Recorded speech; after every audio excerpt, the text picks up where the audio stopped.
Clearly, the answer here is that women need to be killing more.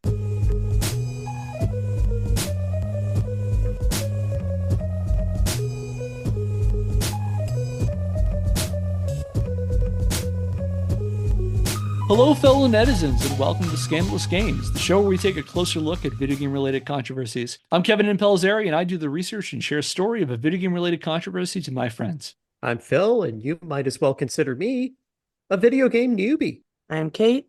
I've been writing software for over a decade, but not the fun kind. All right, I hope that you are all as excited as I am to finally be closing the book on Dave Grossman. I absolutely, positively promise that this will be the last episode on the self-proclaimed Killologist, as we will start looking at the system under which Dave Grossman came to power, the state of American policing right now, and then try to kind of wrap things up and think about what we can do going forward. What can we do with this information that we've garnered over the last 7 months? So just to recap what we covered from last time, and again, I'm not going to go through a huge amount of detail over Dave's background. We got plenty of episodes of that, so feel free to check those out if you haven't. But last time we learned how Dave Grossman, since 1998, he formed the Killology Research Group, and he used that as a springboard to train police officers, despite not having really a background as a police officer, reason that police officers was just being so much better if they were more like soldiers. And he has made it his business to the tune of about $7,000 per session, as we learned, to basically scare the hell out of police officers and tell them that basically everyone around them wants them dead because all of our kids have been, had their minds irrevocably warped by playing too many violent video games. And that basically police need to be prepared to shoot first. And that's it. Not necessarily ask questions at any time, but be prepared to shoot and kill anybody who makes them feel even a modicum of discomfort. And I know all of this sounds scary and saddening what we're talking about. Like I said, this is the very, very special episode of this show. However, if I could borrow a phrase from a great podcast called Lions Led by Donkeys, it's a great military history podcast. Their host, Joe Kasabian, has a saying when things get bad. He says, "This is the part where I tell you it gets worse." And this is that part right now, because the idea that police are effectively a domestic standing army who should treat everyone they encounter as violent insurgents in need of suppression is a depressingly mainstream idea in American policing. Now, to be fair, militarization and violence were baked into American policing from the very beginning. And there are plenty of examples of law enforcement influencers looking at the ways America treats its enemies abroad and applying it to the way it treats its own citizens. From counterinsurgency tactics developed during the American occupation of the Philippines in the early 1900s, to World War I veterans shaping the battle over prohibition in the 1920s, to anti-communist measures used against civil rights and anti-war activists during the 1960s. American police aggression also ramped up thanks to the war on drugs of the 1970s and 1980s and the war on crime in the 1990s. Wars that saw no meaningful decrease in crime or drugs, but succeeded in cracking down on marginalized communities and throwing a whole bunch of black and brown people in prison. However, even by those standards, the line between soldier and police officer in the United States became increasingly thin in the aftermath of 9/11 and the start of the War on Terror. On the one hand, police departments started receiving a lot of military equipment for free from the federal government. In 1997, the U.S. government established what came to be known as the 1033 program, which allowed the Department of Defense to pass down excess or obsolete military equipment to local law enforcement agencies for simply the cost of shipping. And since its inception, the federal government has transported over $7.4 billion, that is billion with a B, in military equipment to over 8,000 local agencies. Its usage escalated following 9/11, with the military pouring resources into local law enforcement as part of the larger war on terrorism. For example, after 2001, the 1033 program resulted in over 1,100 mine-resistant vehicles valued at over $755 million going to local cops, with Texas and California receiving the most MRAPs, 116 and 86 respectively, because how else are you supposed to keep those nasty cartels from menacing the In-N-Out burger? Something we don't get on the East Coast. Is that the cartel's fault? Damn you, cartels! Pablo Escobar is the reason I can't get an In-N-Out burger. First, you get the sugar, then you get the money, then you get the burger. If we don't have animal style fries, the terrorists Animal style, yeah. Come on. See, I've not had In-N-Out burger. That's my problem. Well, someone's going to have to come shoot you, I guess. I guess so. Or you shoot someone else. I need my protective tank. Wait, Kate, have you had In-N-Out? I have not, but I was inside of one once with a friend, so don't shoot me. Actually, this is Helldivers too. I wouldn't do that. Like, I try not to eat burgers and stuff, because I would die. But when I'm in California, In-N-Out is so good. I highly recommend it. It's an awesome place. I'll have to keep that in mind. Every time I've been to California recently, I was in LA once near an In-N-Out, and every other time I've usually been like on a closed campus somewhere where it's not easy to get to one. But I'll have to make an effort to do that. Yeah, I'm missing out, I feel. So yeah, bunch of military stuff going to police for basically nothing. And to be fair, the majority of the military surplus law enforcement receives under this program is pretty mundane. According to a 2021 joint report of the 1033 program put out by the Policing Project of NYU School of Law and the Politics and Policing Lab at Emory University, military-grade equipment such as guns, ammo, body armor, and armored vehicles make up about 10% of what the DoD sends to local law enforcement, with the other 90% being things like office supplies and furniture, tools, appliances, and emergency materials. So kind of like general stuff that's like surplus. However, the 1033 program is also not the only way law enforcement receives equipment from the feds. For example, the Department of Defense's 1122 program allows law enforcement agencies to buy military gear at a discount so long as they, super pinky promise to only use it in case of emergencies and to battle terrorists and to fight the war on drugs. There are also similar grant programs offered through the Department of Homeland Security and the Federal Emergency Management Agency, so FEMA, ostensibly to provide equipment such as helicopters for responding to natural disasters and terrorist attacks, but often end up getting used for other purposes, such as battling protesters, because I suppose one person's peaceful execution of their constitutional rights is another person's version of terrorism. Of course they're going to use their toys, You'll also be happy to know that the gifts of billions of dollars worth of weapons, ammo, equipment, in some cases literal fucking tanks, from our good old Uncle Sam to our intrepid boys in blue has had very little record keeping or government oversight. For example, in 2017, this is one of my favorite parts of the story, by the way. In 2017, the US government's General Accountability Office conducted an audit of the 1033 program where they created a fake law enforcement agency and managed to secure roughly $1.2 million worth of equipment from the DoD, including, this is from a Wired article from 2020, quote, night vision goggles and pipe bomb materials, end quote. And so in light of that, I'm excited to make a big announcement. In addition to being a two-time Pulitzer Prize nominated show, hosted by the Grand Master of Game Kata, as well as having masters in Pool Noodle Aikido and Couch Fu, Scandalous Games, big news here, is now officially starting its own police force. And for a small entry fee, you can call yourself among the ranks of our first class of Scandal Cops. Scandal Cops. We don't carry guns, we don't do arrests, and our non-digital killing count is 0. That being said, Joe Biden, I'd happily take an MRAP if you're offering, Joe. Thank you very much. I'm also open to design ideas for our uniforms and badges. scandalousgamespodcast@gmail.com. Oh my God, Kevin. Oh. I picture like a 1970s style like police show opening. It's like all like the weird like smash cuts and things like that, and it's just us sitting playing Helldivers. Oh yeah, and then we tout in the intro that the biggest selling point of the show is that it's shot in color. In color. In color. Now let's burn rubber, baby. I don't know why I thought about this, but when you said designing our uniforms, I can't help but picture the bizarre baseball team themed gang from the Warriors. Remember this? Yeah. Yeah, the face paint and everything. They had stepped out of the band Kiss. Oh, I thought they were all dressed like Elton John. They're called the Baseball Furies. Yeah. It's a great movie and it's really creative and I love it. And when these guys showed up, I was like, come on.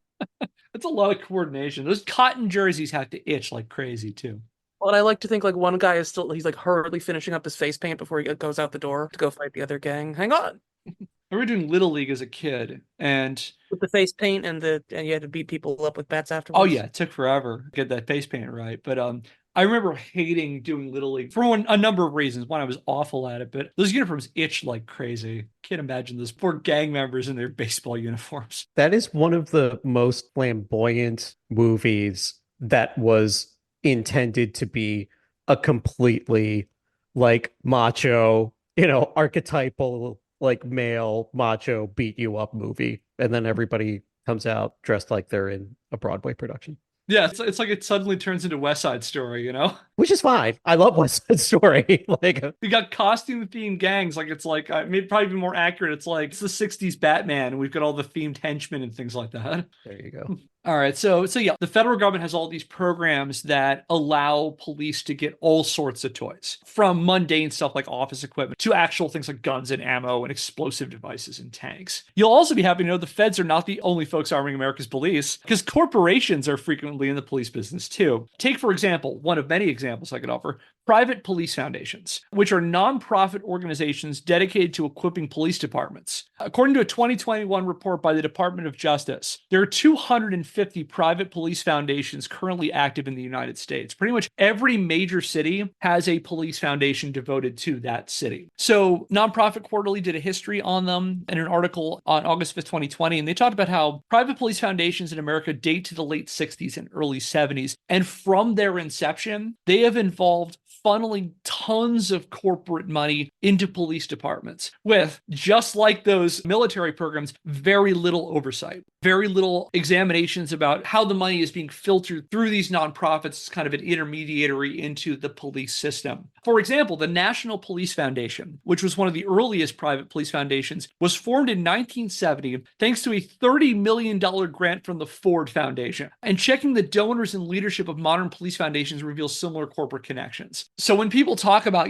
that police's job seems to be to serve property, to protect property, this is what they're talking about in part, because corporations effectively are using these things as ways of, pouring a bunch of money into the police. So that you might say that the interests of the police are closely connected with like big business and big capital. The supporters of police foundations argue that these nonprofit organizations provide essential resources to law enforcement, such as training and equipment, and help offset budget cuts. Critics, meanwhile, warn that cash infusions from private corporations, and in even some cases foreign governments through these foundations, undermines law enforcement's purported role to serve their communities in favor of protecting corporate interests and serving the rich and powerful. And sometimes these foundations cut out the middleman and just straight up pay cops. For example, on June the 18th, 2020, the Atlanta Police Foundation, one of these private police foundations, whose corporate backers include Amazon, Bank of America, Coca-Cola, and Chick-fil-A, announced it was paying out a $500 bonus to every Atlanta PD officer in, according to a statement by the foundation, quote, an effort to stem attrition and boost morale, end quote. So they literally just gave $500 to every cop in Atlanta. The announcement came a day after the Fulton County District Attorney's Office filed 11 felony charges, including murder and assault with a deadly weapon, against Officer Garrett Rolfe for the June 12, 2020 shooting death of Rayshard Brooks,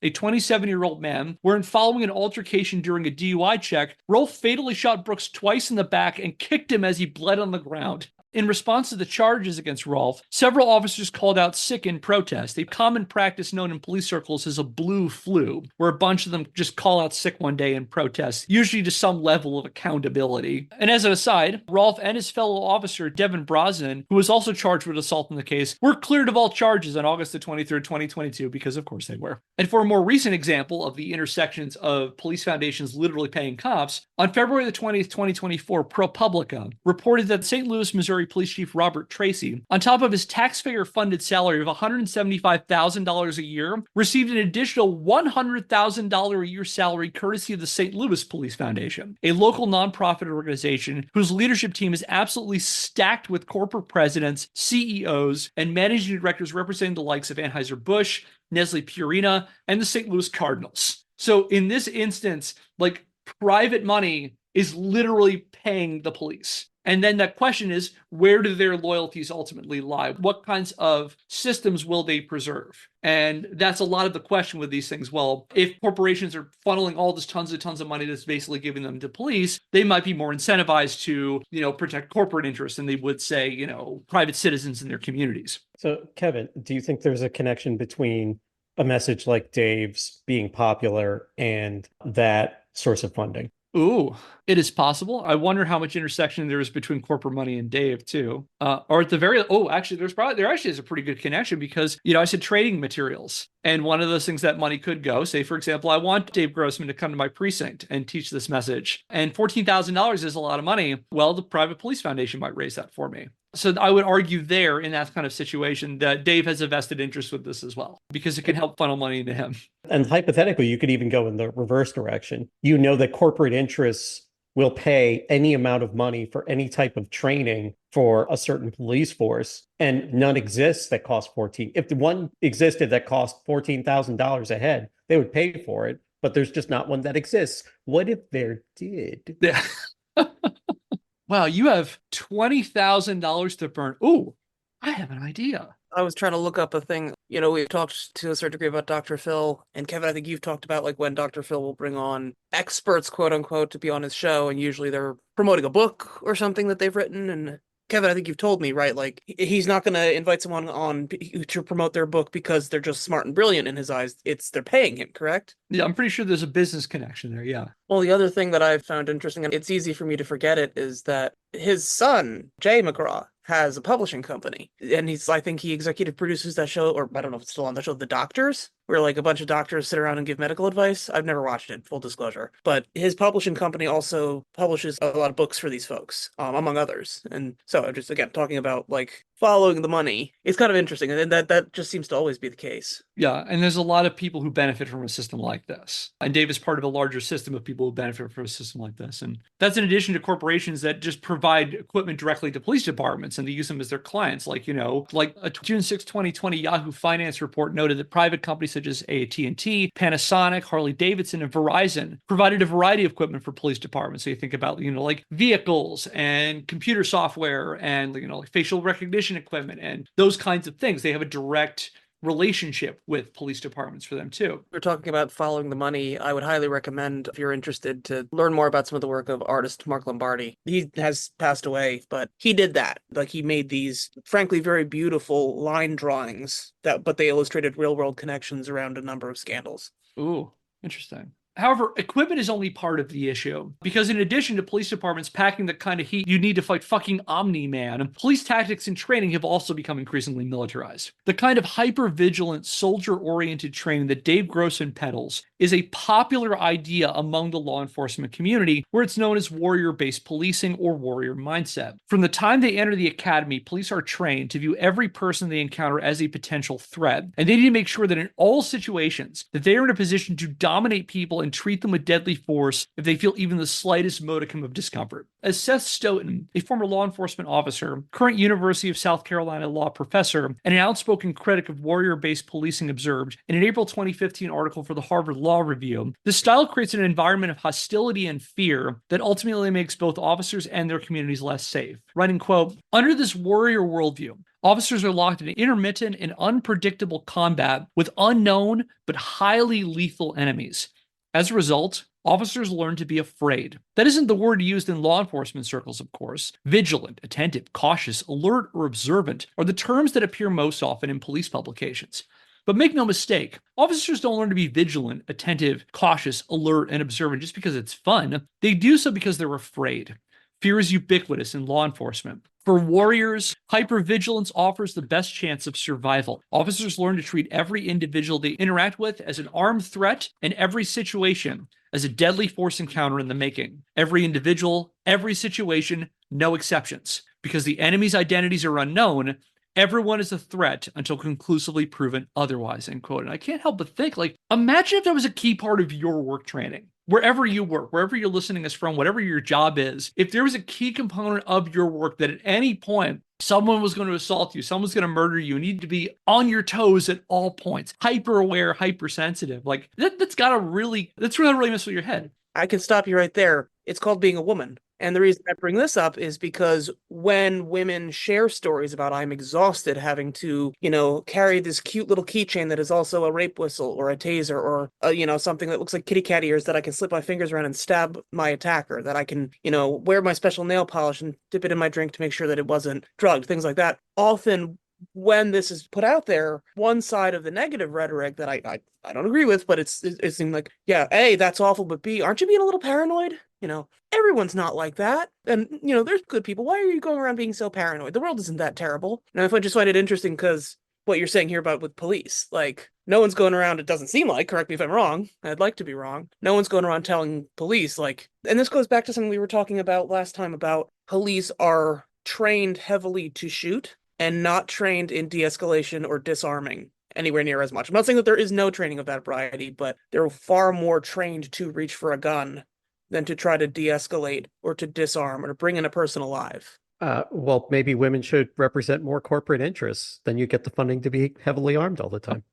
And I think maybe we should disarm the cops and just arm all women. Clearly, the answer here is that women need to be killing more. Best defense is a good offense. I appreciate you. All kidding aside, Kate, I really do appreciate you bringing that in. And I feel like women and female presenting people have a lot more, statistically speaking, a lot more realistic things to fear than the kinds of things that officers are being trained to fear. I think they are much more likely to be assaulted. They're much more likely to be killed than the kinds of people who are getting this kind of training. So I really do appreciate that perspective on it. Yeah, and let me just say for the record, I joke, but only because I can't do anything but heartily agree that women are in a much more vulnerable situation, and all women aren't all out here killing everyone as much as they might even be entitled to. Yeah, there are, I think this was actually from the same, so there's the person who writes that column, Bitch Slap, who in one of her columns encouraged women, if you are ever attacked, fuck him up. Like, scratch him, bite him, leave marks on him that will be visible to other people. And then she got a lot of hate for that because, like, well, that's dangerous. You shouldn't escalate violence. You know, you should just try to de-escalate the violence and just go along with it and try to keep yourself as safe as possible. Not pull out a gun and start shooting people the way that cops are told to. Yeah, and there's, as we'll learn, a lot more consequences if an average person who does feel the concern over threats of violence, there are more consequences if you were to act violently than police, as we'll learn. Like just getting like a tiny sliver cross section of that as a man, like through something like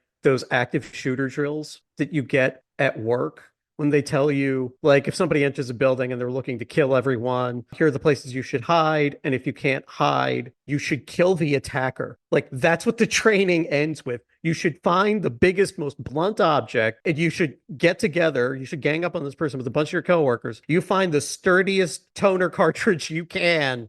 And like, you know, every time that happens and everybody's sitting there in stunned silence watching this, I just want to be the first person to just be like, you can't be serious, or I'm not doing that, or hey, instead of asking us to, you know, use lethal force to defend ourselves on the job, how about this company stop doing things that cause people to want to kill everybody here? Like, why don't you solve that on your end? Don't put that on us.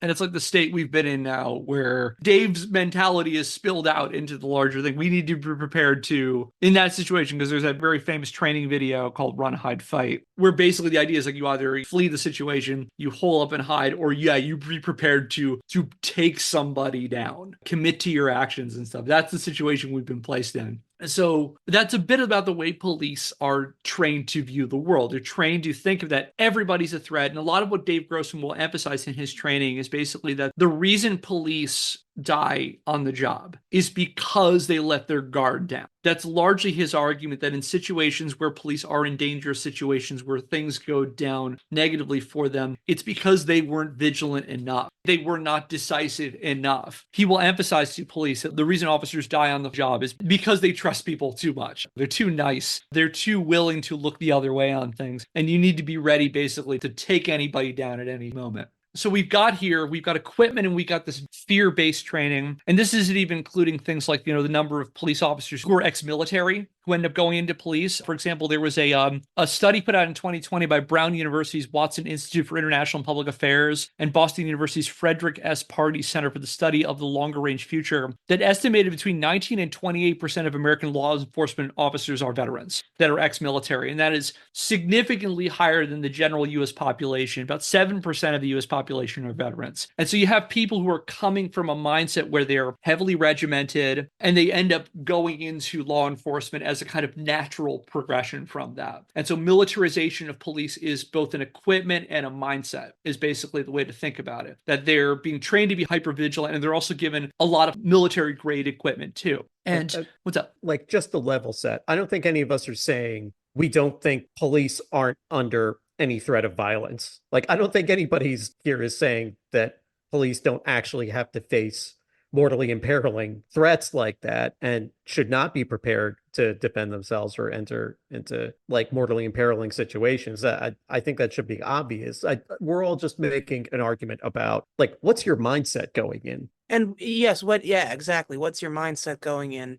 And also, what skill set are you being equipped with by your job, by the people who are supposed to be supporting you in your profession? Again, I'll go back to there's this idea you spend a lot of time on the shooting range and you'll get really comfortable using a firearm, and that becomes your go-to line of defense, for lack of a better term. Yeah, also, there are plenty of jobs that a person can do that can put you in dangerous or deadly situations. Like, I just kind of looked up statistically what are some of the most dangerous jobs in America. And, like, there are plenty of other jobs you can do that can either have you put you at greater risk of dangerous injury or, things like assault or death. Cab drivers, school teachers, construction workers. There are plenty of much more dangerous jobs than police that aren't told to have this kind of mindset. But even in those situations, like mentioning that teachers are being asked to do more and more in the classroom. Like, I also acknowledge that police forces are also being asked to do more and more and provide more social services. Or like violence against women. Like, is it reasonable to say every woman in the world should be armed to the teeth? Like, at some point you have to ask, instead of asking the people who are bearing the brunt of these outcomes, how do we like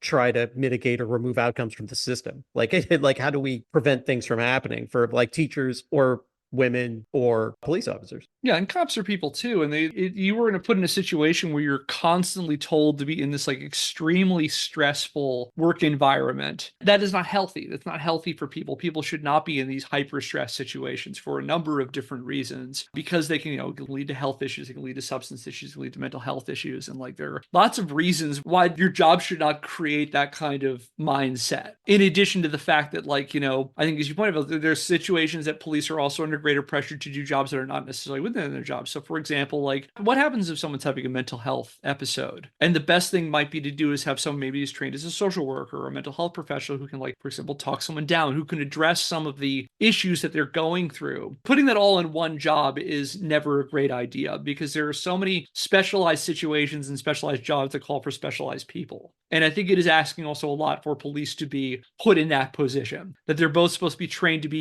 hyper vigilant. And as Dave was saying, they're the sheepdogs. But what happens if someone is like maybe having a medical issue or something like that? Maybe that was not something that they were qualified to do. Maybe that's not a situation we would need to call police for. But the way our system is set up, the majority of those kinds of encounters are done through law enforcement. And so advocates of this kind of mindset of police militarization in general emphasize that high-end equipment and warrior-based training are essential components to keeping the public safe and staying one step ahead of the bad guys. However, there have been several studies that argue militarized policing either has little impact on crime prevention or it makes communities less safe. On the one hand, if you suddenly got access to a bunch of cool military-grade toys, you're going to want to use them. And what's more badass than rolling up for a no-knock raid in your brand new MRAP, busting down some perp store with a battering ram, and rushing into their house guns a-blazing because someone told you the occupants might be holding an ounce of weed or whatever, Who doesn't want to live in their own action movie? But on the other hand, communities full of heavily armed, hypersensitive police officers with itchy trigger fingers are likely going to make people more than a bit nervous if they happen to attract an officer's attention, regardless of whether they've done anything wrong. And let's not forget, as Dave Grossman teaches us, being nervous around cops is an easy way to get yourself killed. Now, please don't get me wrong. I'm not saying that Dave Grossman is solely responsible for America's police being increasingly jumpy and prone to violence. From its inception, America's police system was built on the dual prongs of protecting rich people and preserving white supremacy. Violence is the foundation, the scaffolding, and even the brass finish of America's police, and it was like that well before Dave Grossman used a school shooting to propel himself into a public figure. However, you also can't deny that his warrior mindset or sheepdog training or whatever else he wants to call his seminars have helped contribute to the militarization of American police. I almost choked on a pretzel there. Me and George W. Bush have something in common now. And Grossman clearly isn't helping matters by telling thousands of law enforcement officers per year things like what he told members of the California Highway Patrol during a 2019 seminar observed by Josh Eels of Men's Journal. Quote, "We are at war, and our cops are the frontline troops in that war. You are the Delta Force. You are the Green Berets. It's your job to put a piece of steel in your fist and kill those sons of bitches when they come to kill our kids," end quote. Because the thing about war is inevitably there are casualties. And this is content warning for a bit about racism and police violence here. And by God, have there been casualties. Take, for example, Philando Castile. On July 6, 2016, a St. Anthony, Minnesota officer named Geronimo Yanez pulled over Castile in the St. Paul suburb of Falcon Heights, alleging Castile fit the description of an armed robbery suspect at large in the area. Yanez approached Castile's vehicle and asked for his license and registration. Castile reached for his ID and informed Yanez he had a legally licensed firearm in the car, whereupon Yanez opened fire, fatally shooting Castile 5 times in front of his girlfriend Diamond Reynolds and her 5-year-old daughter. Castile and Reynolds pleaded with Yanez that he was reaching for his ID, not his gun. Yanez, meanwhile, later testified Castile, quote, had his grip a lot wider than a wallet, end quote, causing him to fear for his life and start shooting. He also claimed he smelled marijuana in Castile's car, reasoning that a person willing to smoke weed in front of a 5-year-old had little regard for human life, thus clearly giving Yanez the go-ahead to take it from him. Footage of the altercation was captured on Yanez's dash cam and Reynolds' phone, who started live streaming on Facebook after Yanez shot Castile. Yanez was charged with, and this is according to a CNN report, quote, 1 count of second-degree manslaughter and 2 counts of intentional discharge of a firearm that endangers safety, end quote, for which a jury acquitted him on June the 16th, 2017.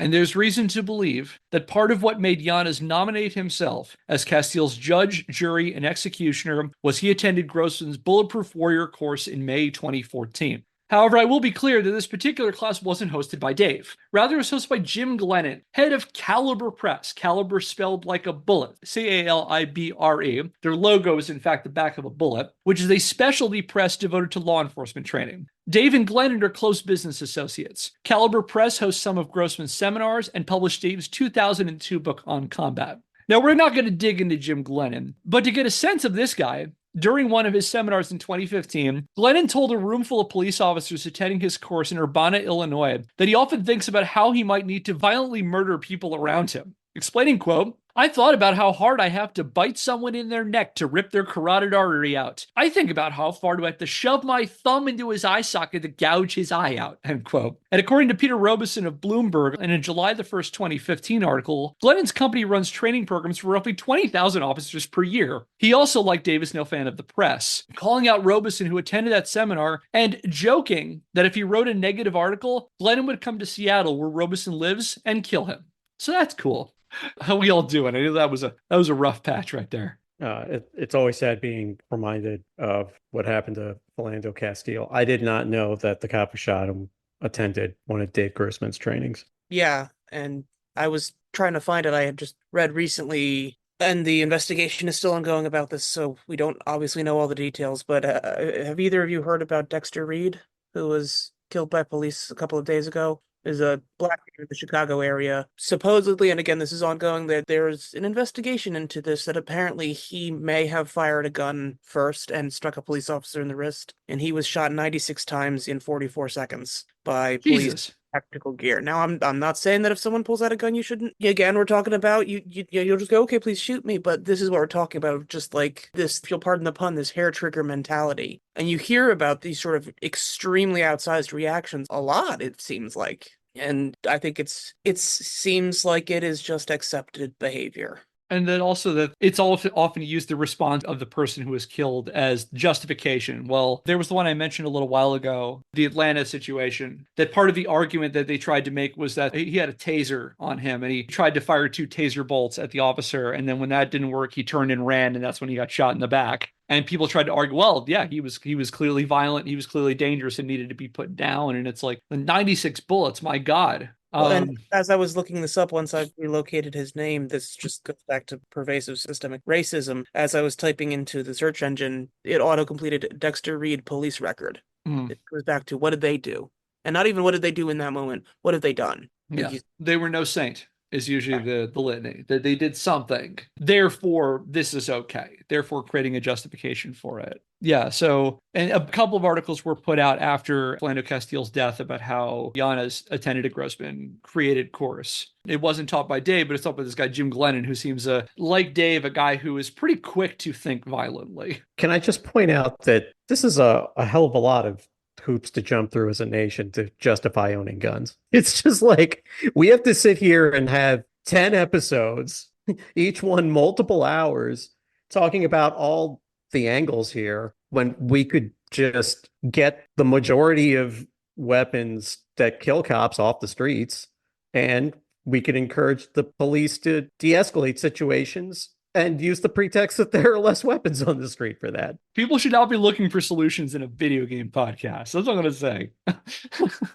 Fair enough. So yeah, it's rough. It's fucking rough. And Philando Castile's story is surprisingly common. According to the Law Enforcement Epidemiology Project at the University of Illinois Chicago School of Public Health, law enforcement officers account for approximately 250,000 injuries per year and roughly 600 deaths. According to Fatal Force, an ongoing report by the Washington Post on police shootings in America, the number of shooting deaths by law enforcement officers has been slowly going up in the last 6 years, with 1,097 deaths in 2022 alone. According to Mapping Police Violence, another organization monitoring police-related killings, American police killed 1,351 people in 2023, and there were only 13 days out of the entire year that an officer did not kill someone. As of the day of this recording, we were recording this on April the 13th, 2024. According to Mapping Police Violence, over the course of this entire year so far, police have killed 313 people. By comparison, according to the U.S. Department of Homeland Security's K-12 school shooting database, between January 1970 and June 2022, which is the most recent data they have, school shootings, which they broadly define to include all shootings at or near a school, not just active shooters, have caused 684 fatalities and 1,937 injuries. That's between 1970 and 2022.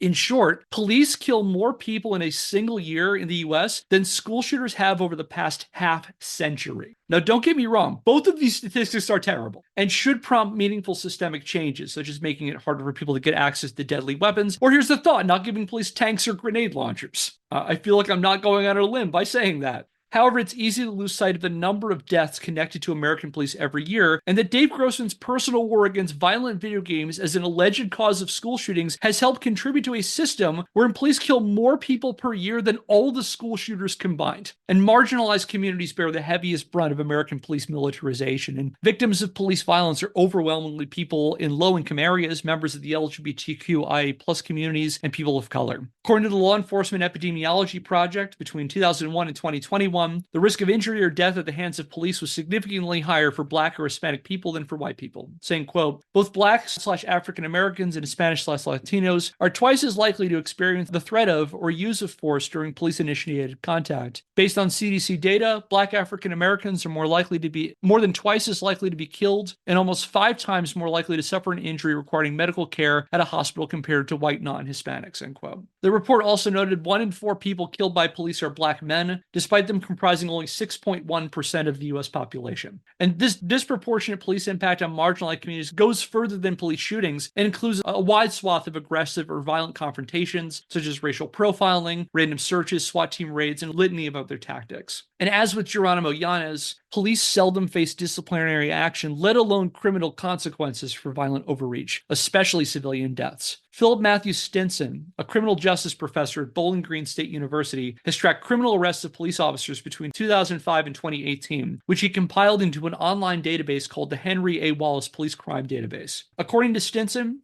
while officers are involved in about 1,000 shooting deaths per year, the arrest rate among officers involved in fatal shootings is minuscule. As little as 1 to 2% of officers who kill someone in the line of duty face charges, let alone criminal consequences. Between 2005 and 2020, only 110 officers faced murder or manslaughter charges, resulting in only 42 convictions. And again, they average like 1,000 a year of these. And while Grossman is not solely responsible for the state of affairs in American law enforcement, he's certainly not helping the situation by telling cops that they're super cool badasses who will have the best sex of their life after killing someone. As Grossman explained to one group of officers in a talk that was recorded for the 2016 documentary Do Not Resist, regarding police who come home after being involved in a shooting, quote, they all say, the best sex I've had in months. Both partners are very invested in some intense sex. There's not a whole lot of perks that come with this job. You find one, relax, and enjoy it, end quote. Yeah. 3 years ago, when I started this project, I was like, you know what? I like video games. I'm going to do a silly podcast about how people go disproportionately upset over video games. And here we are. God damn you, Dave Grossman.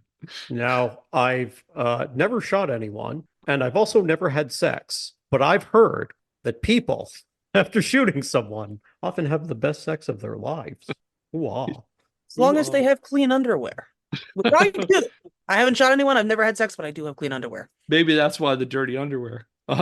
He's hearing about these shootings, and it's like, okay, no, listen, wait. Tell me slower. Slowly undoing the button on his shirt. Now tell me I'm a piece of garbage. Oh, he is probably a pain pig. I mean, let's be honest. I don't know. I don't know. That's a joke. I don't. No shame to the pain pigs out there. No, We are a yeah, sex positive show. sure. Yeah, as long as you're not using your weird kink to kill people. Yes, that is it. And I As say long as weird kink, I'm sorry, I mean kink. If you're as long as you're not using your kink, it's yeah. not weird. Don't hurt people. The only pain should be among consenting adults. So yeah.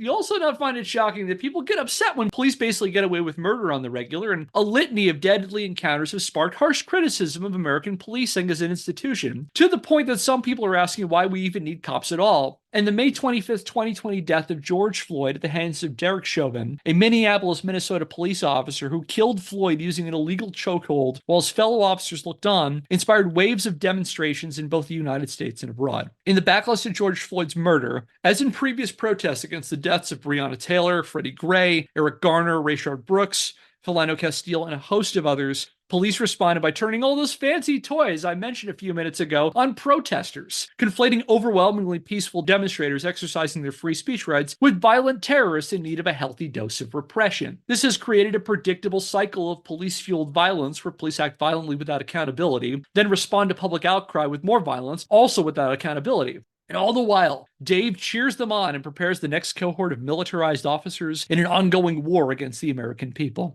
And speaking of the pushback to police violence, he also basically argues that in effectively every instance where a police officer guns down a person, the officer is in the right, either because A, that person was probably guilty of something, as we said, they were no angel, B, the person should have complied more, or C, the officer had reason to fear for their lives. For example, from an exchange between Grossman and Josh Yields of Men's Journal in 2019, quote, in 2015, this is the Yields, by the way. In 2015, 991 people were fatally shot by police officers, according to the Washington Post. 94 of them were unarmed. Yet only 18 officers were charged in fatal on-duty shootings. Of all the recent high-profile police killings, Grossman sees almost none that he believes were unjustified. Take Eric Garner, the Staten Island man who died after an illegal chokehold from the NYPD and whose last words were, "I can't breathe." "If you can talk, you can breathe," Grossman said. The guy had a heart condition.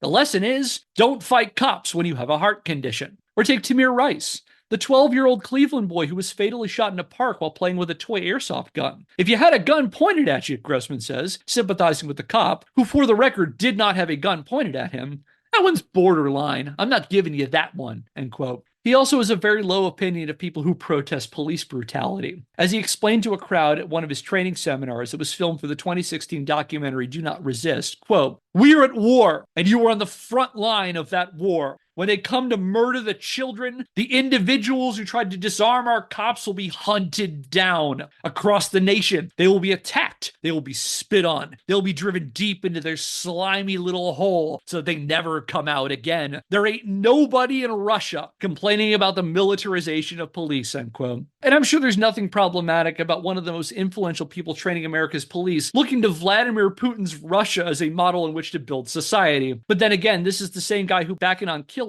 asked people to feel bad for Mussolini and his mistress, and viewed the white supremacist pariah state of Rhodesia as a model for effective military training.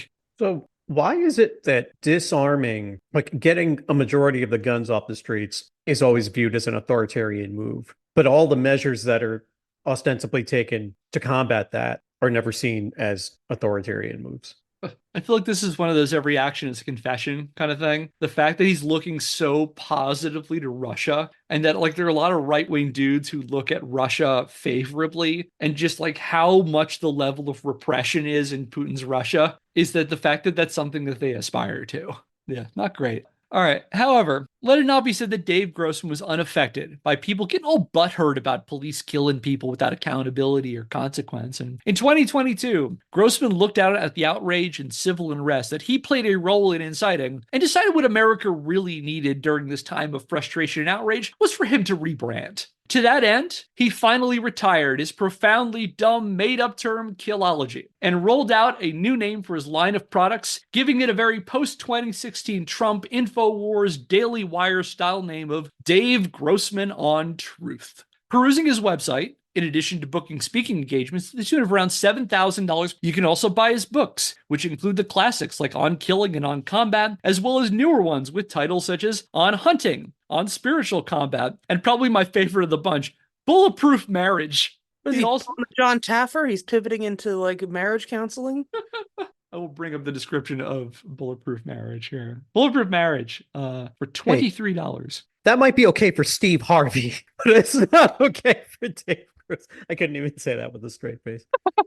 This is the description on his website for Bulletproof Marriage, which looks like, I've got to show you. Look at the cover of this book. I can't describe it any better as like, it's almost like the book is wearing Kevlar. And it says the description, together you can make it through anything. We live in a troubled society, and those maintaining order and justice are some of the most overworked, unappreciated, and underpaid. The nature of their jobs is taxing both personally and relationally. Bulletproof Marriage is a 90-day devotional that applies biblical principles, because that's what you're hoping for here, to support and strengthen the marriages of military members, law enforcement officers, and first responders. Each day includes a Bible verse, inspirational reading, quick tips, action steps for both husband and wife, and a prayer. You can learn how to transition smoothly from duty to home, resolve conflicts and develop healthy communication habits, manage lifestyle stressors and cultivate resilience, build trust and encourage intimacy, because sometimes the greatest love is not to sacrifice your life, but to live a life of sacrifice. Invite God to help you to make your marriage bulletproof. I'm sure Dave knows a lot about all that stuff. Yeah. Isn't it hilarious how everything that's taught here is what they should be employing with the public? Like trust and intimacy and all that. Yeah. Well, resolve communication. Yeah. Resolve conflicts and develop healthy communication habits, manage lifestyle stressors, and cultivate resilience, build trust, and encourage intimacy. We don't need to encourage intimacy with, but the general public. But yeah. No, sorry, I didn't interrupt you, Phil. You're totally right. This is stuff that if police officers were actually doing, there would be no need for Killology or Killonomy or whatever it is. Yeah, it's like you can do whatever you want with the public, but if you actually want a relationship to work, these are the things you have to do. Also just trying to see the following is a joke. Just seeing the way that he seems to really value stuff like a healthy work-life balance and strong communication and a healthy, intimate relationship, very sex positive, frankly. And, still getting a lot of talk about the anthropomorphic dogs and sheepdogs. Has he ever even tried renting a furry suit? I feel like he could work a lot of this stuff out of his system and we wouldn't be in trouble. I can't remember, Phil, if you were on when we looked at his children's books.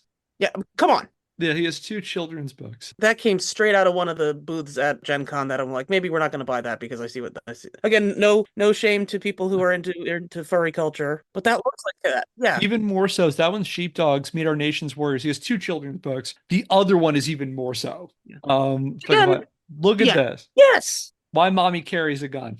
Which, again, if you're into furry culture, that's fine. Go be a furry. I know people who are furries who are like the nicest people in the world, and they're not going around telling people to kill other people. They're not making their own raw insecurities or hand-waving scare tactics everybody's problem. And that's just what I feel like with Dave is just like, this is just a weird little guy. I don't know I'm not trying to say anything about his physical appearance. I don't know what he looks like. I don't want to. This is just a weird guy who is small in every aspect of like mentally small, emotionally small. And he is just stomping around in life, making sure everybody knows he exists and really doesn't care about the consequences and the real damage that he's causing. Can you imagine it's like a Saturday or a Sunday and your kids have been tearing around the house for, let's say, 9 to 12 hours straight. They had some sugar earlier in the day. They're out of control. It's finally time for bed. You have to figure out a way to wind these children down so that they can fall asleep by like 9 o'clock or whatever. And the way you aim to do that is by reading them a copy of Why Mommy Carries a Gun. Well, that could influence them to go to bed and stop yelling. I mean, there's that joke from It's Always Sunny where Charlie's got a gun, and I think it's like his landlord comes out to like ask him for the rent, and he stretches, and you see the pistol tucked into his pants. I imagine it's that. It's like, mommy, I want to stay up later and watch cartoons. I'm getting a bit tired, kids. And you stretch, and your shirt goes up a little bit, and you got the Glock tucked in your pants. You still feel lucky, Timmy. The joke you did earlier of just like, put the gun down on the nightstand. Okay, who's going to bed now? Yeah. Anyone need another glass of water before bed? Any trips to the bathroom? Anything? I do. I just pissed myself. Well, then you shouldn't have to go again. You should be all empty now. I have to go to the bathroom for the shame. I have to go to the bathroom and climb out the window and get the hell out of here. Oh, what depths we've sunk. So yeah, he's got these books. He has his two children's books, which profoundly disturbing in my opinion, titled Why Mommy Carries a Gun and Sheepdogs Meet Our Nation's Warriors. He also sells t-shirts bearing affirmations such as Hunt the wolf, protect the flock. He sells a sheepdog branded knife, a line of sheepdog branded coffee, and a giant autographed sticky note on which Dave has written the word love and John 15:13, which is, greater love hath no man than this, that a man lay down his life for his friends. Let's play a little bit of Price is Right. Anybody want to guess how much he sells this for? And he signs it too, of course, autographed. Who's going to be the closest without going over? Wait, sorry, this is a sign or a book? It's not a book. It's a big old, you know, those big old Post-it note things? Like big poster paper kind of Post-it notes? Is it a poster? Like an actual poster? Again, it's a literal sheet of paper. A sheet of paper on which he has written love in big multicolored letters with different markers, and he's put his favorite Bible verse, John 15:13, and he signs at the bottom. How much would you sell a product like that? He's doing each one of these himself. He's handwriting each one. I believe so, yes. Giving it a little kiss before he puts it in the mail too. Oh, yes. I'm going to try to show you a picture without showing the price of it. So, okay, here we go. I can just make my guess. I mean, sure. I don't need to see it. I'll guess $30. Okay. I will guess $14,000. Oh. You both went over, but Kate, you did not go over by very much. He sells this for $24.99. I'm going to show you this thing. The absolute nerve of this person. I mean, I did learn that hold two markers in your hand at the same time when I was a kid in like first grade, and I thought that was pretty cool. There's him right there. You didn't tell me that was the technique he was employing. I take back what I said. It's totally worth every penny. Oh my God, you made me look at him. I don't want to know what he looks like. Yeah. The grim, squinty visage of Dave Grossman. But doesn't he look exactly like we would have assumed he looked like? Yeah. Literally every picture I've seen, it's like he always squints. Like all of his photos are just like very stern. He's got his eyes. It's like you got the...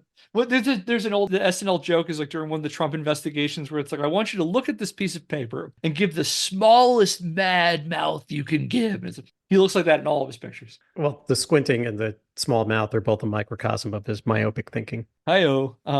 Okay, so yeah, that's a bunch of his shit he sells on his website. And so again, I want to bring things back to the thesis statement I offered when we started this deep dive last year, which feels like a million years ago at this point to me. Dave Grossman is a dangerous grifter who has spent the last 3 decades demonizing video games for causing violent behavior while also helping escalate America's ongoing crisis over guns and encouraging America's police to revel in causing violent death and suffering and making himself a shit ton of money in the process. In his alleged quest to rid the world of violent video games, during his nearly 30 years as a public figure, Dave Grossman has promoted debunked, discredited, or outright false assertions about the American military, crime, and the impact of video games. He backed research into violent video games built on faulty logic and overstated conclusions, which he presents as fact without disclosing his close personal ties to that research. He has collaborated with fascists like Lyndon and Helga Zepp-LaRouche and anti-LGBTQI+ hate groups like the Traditional Values Coalition and the Family Research Council, and encouraged police to view everyone around them as either mindless sheep or violent wolves that need to be put down. This one man has successfully helped contribute to a more violent world, drawn attention away from actual meaningful solutions to violence in America, and turned the conversation over what really causes mass shootings into a profitable business enterprise. And as I've tried to do over 6 months of episodes and over a year of research, is demonstrate the ways the influence of this one person can be seen through the conversation over violent video games. And the next time there's a mass shooting and you hear the likes of Donald Trump or Ted Cruz or whoever all else who says the real problem is Call of Duty or Grand Theft Auto or fucking Untitled Goose Game teaching our kids to kill, you can thank the self-proclaimed killologist for blazing a trail countless anti-video game moral crusaders have followed. That's what I've ultimately tried to prove over this entire year. So then the question is, what do we do about all this? I don't know. I'm just the guy who put together a dumb video game podcast where I share stories with my friends interspersed with 30-year-old Simpsons references. You're not looking to this kind of show for those kinds of answers. And this issue is massive, and there's so many angles to it, from the history of white supremacy to the war on terror to the shortcomings of the media. I guess aside from calling for things that would get me put in jail, I guess I recommend educating yourself more on topics we've covered in this series, including the proliferation of guns in America, the political and cultural responses to mass shootings, and the rise of a militant right wing in America, America and the militarization of America's police. For example, if you're looking to learn more about policing in America, the Behind the Bastards miniseries Behind the Police is a really good starting point to give you an overview of how we got to this point. And if you're looking for solutions, the circumstances that got us to Dave Grossman are systemic. For example, call me a bleeding heart lefty, but I feel like police don't need tanks or grenade launchers, unless you feel part of their job is waging war in communities rather than protecting and serving them. There's also a competing philosophy to warrior-based policing called guardian-based policing, which emphasizes conflict resolution, de-escalation, and violence as the last resort rather than an opening act. However, it could also be argued that all the money that goes into policing could be better served elsewhere, such as for social workers and mental health professionals who may be better equipped in certain situations than cops, or tackling the root causes of crime rather than a reactionary focus on violent punishment might be better. It might be worth, not teaching police that every person around them is about to murder them, to create these fear situations. I'm also thinking, there are ways to approach crime that don't involve just punishment, like universal basic income or universal health care, where people aren't, say, one lost paycheck or one medical issue away from destitution might help in the long run to solve crime more than the solutions that Dave is peddling. I'm also a strong believer in not giving Dave money. So, for example, your community leaders want to bring him in for one of his seminars, you can let him know how you feel and say you don't want your taxpayer money going into guys like this, to people like Dave. One of the most immediate things is you could discourage people from paying him. Hit him in the wallet, as they say. And it can feel really daunting and demoralizing seeing so many issues at the heart of a guy like Dave Grossman. So I also recommend look into the issues you feel passionate about and be the positive change you want to be in the world. And just as important as all that, take care of yourselves. Mental health is important in dark times. Do what makes you happy.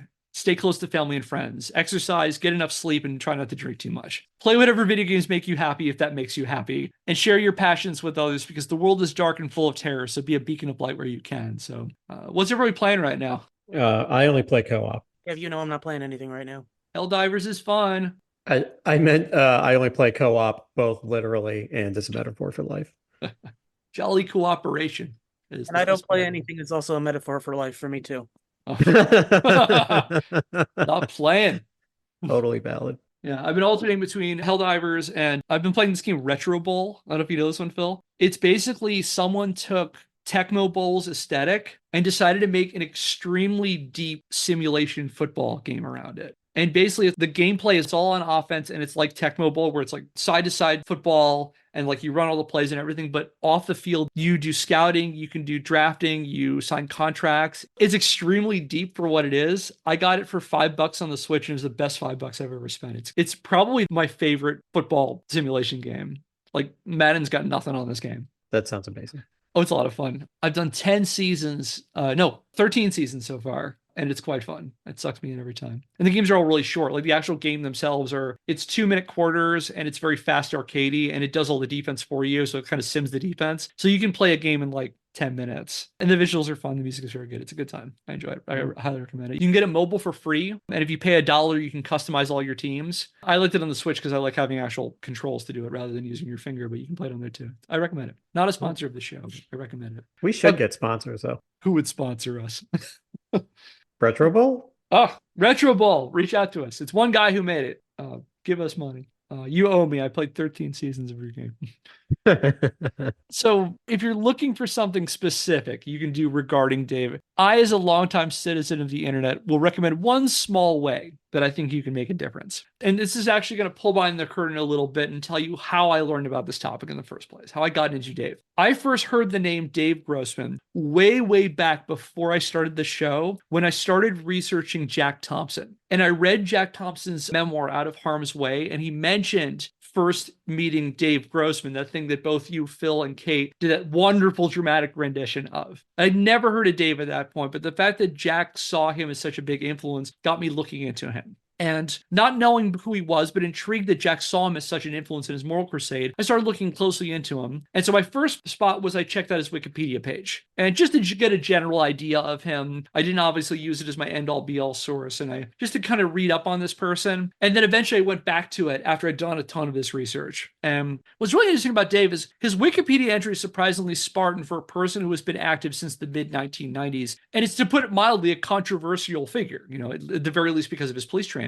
The page has 5 subject headings covering his early life, military career, public work, criticism, and a selected bibliography of its writings. It's surprisingly short. Interestingly, many of the entries are quite short, usually no more than a few sentences. For example, the section covering criticism of Grossman's philosophy on policing is a mere 4 sentences. They cite a University of Nebraska professor criticizing his warrior mindset as, quote, okay for Green Berets, but unacceptable for domestic policing, end quote, as well as noting bans on fear-based policing in Minneapolis in 2019 and the entire state of Minnesota in 2020. Curious about the scarcity of detail, in light of everything I had read about Dave, I decided to click on the talk tab of his Wikipedia. And as an aside, if you want a fun rabbit hole to dive into, go to whatever Wikipedia article you're curious about and click that little talk tab. Because what that is it gives you insights into the discourse surrounding people who contributed to that article, people who edit the Wikipedia articles, and sometimes they're very revealing and very interesting. And Dave's is interesting.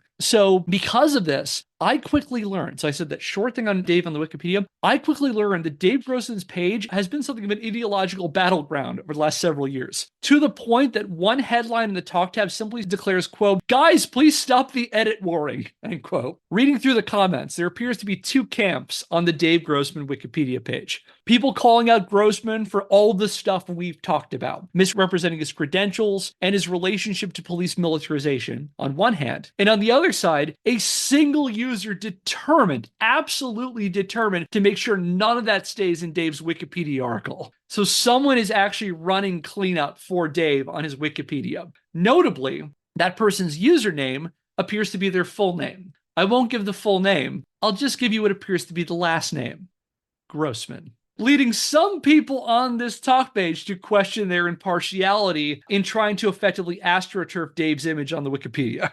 We're all students of the internet here. And I'm a strong believer that providing accurate, fact-based information is a key front in the ideological battles of our time. So I feel a simple and possibly fun way to contribute to a better public understanding of Dave and his work might be to help make sure his Wikipedia is accurate. And I've provided you, through these notes, with a long list of sources compiled over 6 months worth of episodes and over a year of research. So do with that what you will. And with that, it gives me great pleasure to say, both we are done with Dave Grossman. And I'm quite honored to say, final thoughts. What can we say that hasn't already been said?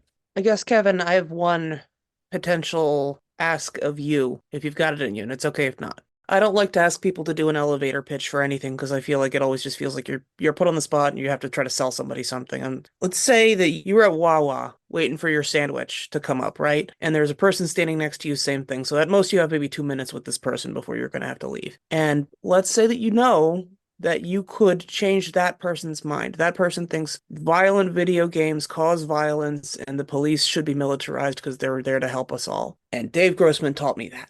And let's just say you're not going to necessarily make them a totally changed person in those 2 minutes, but what would you say to make them question the way that they have been taught? That's a really good question.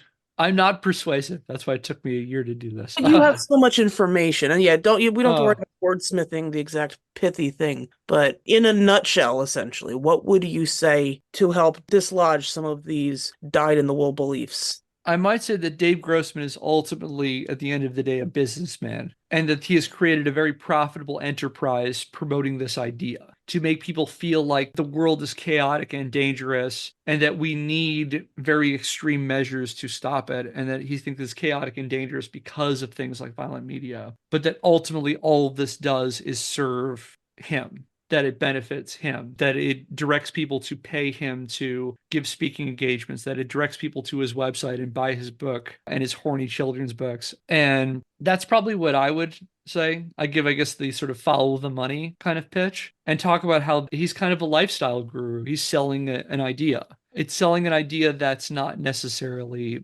realistic and not something that reflects reality. That might be what I do. I guess speaking for myself, I feel like a curse has been lifted off of me, that I no longer have to think about how I'm presenting Dave for a while. I did not know so again, going way, way back from when we did the episodes on hatred and destructive creations, and I got so burned out reading about how they were neo-Nazis who made this game. And I stopped, I took a month off. Phil did his Pulitzer Prize nominated episode on the chip shortage. And I took a month to try to figure out maybe some smaller topics that I could research. And those ended up being Pokemon fan projects and Dave Grossman, which ended up being a combined year and a half of content for us.